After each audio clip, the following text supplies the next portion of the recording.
गृह मंत्री अमित शाह को आप देख रहे हैं, तवांग मसले को लेकर शायद गृह मंत्री कुछ बोल रहे हैं, सुनेंगे। प्रश्नकाल को विपक्ष के द्वारा चलने नहीं दिया गया। समूचा विपक्ष और विशेषकर कांग्रेस पार्टी के इस प्रयास की मैं घोर निंदा करता हूं।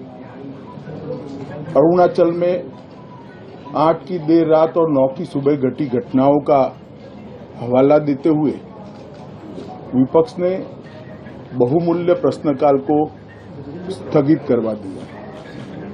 इसका कोई औचित्य इसलिए नहीं था कि पार्लियामेंट्री अफेयर्स मिनिस्टर ने स्पष्टता से कह दिया था कि 12 बजे इस देश के रक्षा मंत्री श्री राजनाथ सिंह जी इस विषय पर सदन के सामने अपना बयान रखेंगे।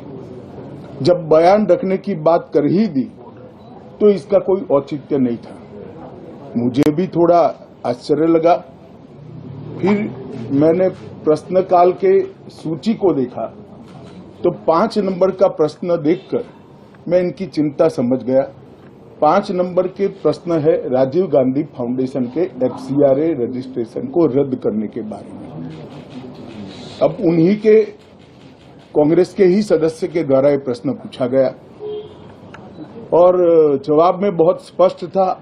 अगर तो मौका देते तो मैं सदन के पटल पर भी बताता कि राजीव गांधी फाउंडेशन को 2005-06 और 2006-07 के वित्तीय वर्ष में चीनी दूतावास से 1,35,00,000 रुपए का अनुदान प्राप्त हुआ था।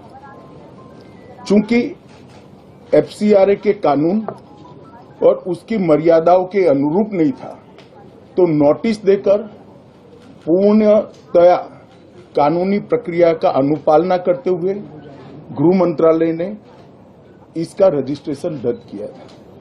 फाउंडेशन ने अपना रजिस्ट्रेशन सामाजिक कार्यों के लिए करवाया है और ये जो राशि चीनी दूतावास से मिली इसका उपयोग भारत चीन संबंधों के विकास पर शोध करने के लिए ये पैसा दिया गया है। अब मैं कांग्रेस पार्टी को पूछना चाहता हूं कि इन्होंने शोध तो जरूर किया होगा, क्या उनकी शोध में 1962 में जो हजारों हेक्टेयर भूमि भारत की चीन ने हड़प ली वो शामिल था क्या? और शोध इस पर किया तो रिपोर्ट क्या आई है? नेहरू जी के प्रेम के कारण सुरक्षा परिषद में भारत की स्थायी सदस्यता बलि चढ़ गई। इस विषय को उन्होंने शोध का विषय बनाया था क्या? और अगर बनाया था तो इसका नतीजा क्या हुआ?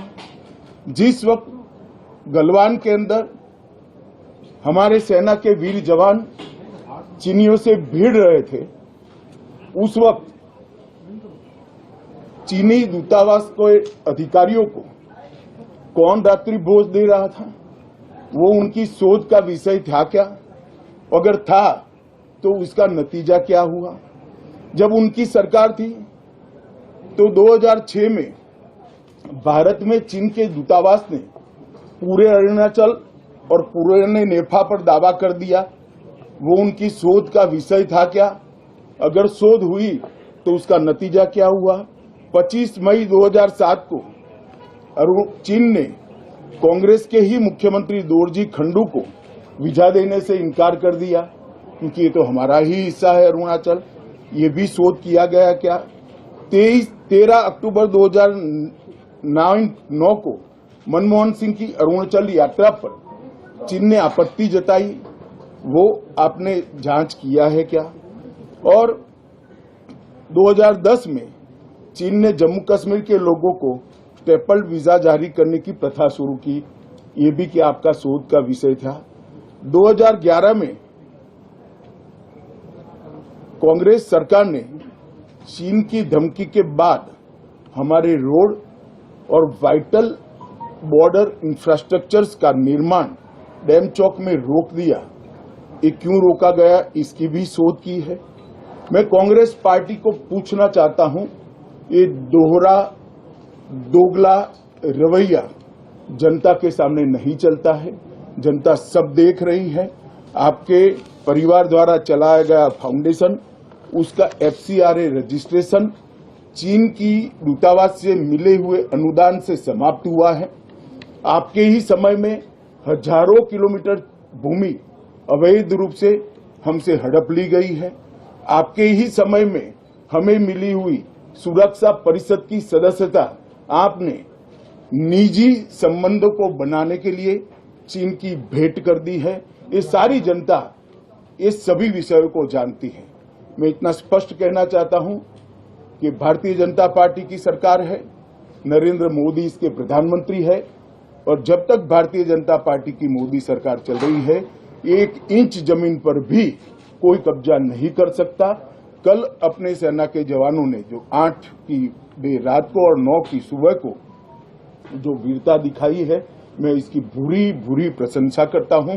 इन्होंने घुसे हुए सभी लोगों को कुछ ही घंटों में वापस खदेड़ दिया और हमारी भूमि का रक्षण किया है। राजीव गांधी फाउंडेशन के FCRA लाइसेंस रद्द होने का एक दूसरा भी कारण था।